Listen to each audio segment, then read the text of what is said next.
Washington, the Senate appears poised this week to pass a bill intended to shut a window through which fentanyl and other opioids pour into the United States from China through the mail, as lawmakers search desperately for ways to combat an epidemic affecting people of all ages and income levels across the country.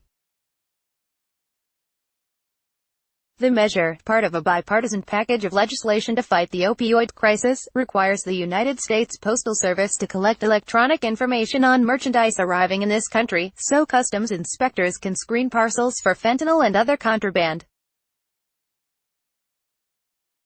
Commercial carriers like FedEx, United Parcel Service and DHL are already required to provide such information. "We are being overrun with fentanyl," said Senator Rob Portman, Republican of Ohio, who led an 18-month study of the illicit imports as chairman of the Senate Permanent Subcommittee on Investigations. "It is 50 times more powerful than heroin. It is very inexpensive. It is coming primarily from China and coming primarily through our U.S. Postal Service, if you can believe it." The House approved a similar measure in June and included it in a comprehensive bill intended to reduce opioid addiction and deaths.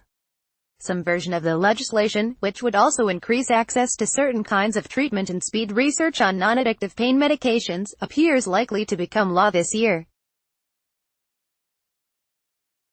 The Senate bill, the Synthetics Trafficking and Overdose Prevention Act, or STOP Act, includes an unusual provision under which the Postal Service, an independent arm of the federal government, could be subject to civil fines if it failed to meet certain targets for providing advance electronic information to the Customs and Border Protection Agency.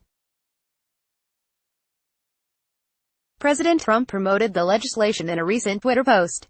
"It is outrageous that poisonous synthetic heroin fentanyl comes pouring into the U.S. postal system from China, Mr. We can and must end this now. The Senate should pass the STOP Act and firmly stop this poison from killing our children and destroying our country."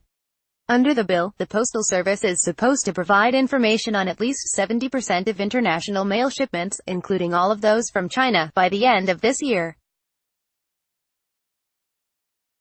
And by the end of 2020, it is supposed to provide data on all such shipments.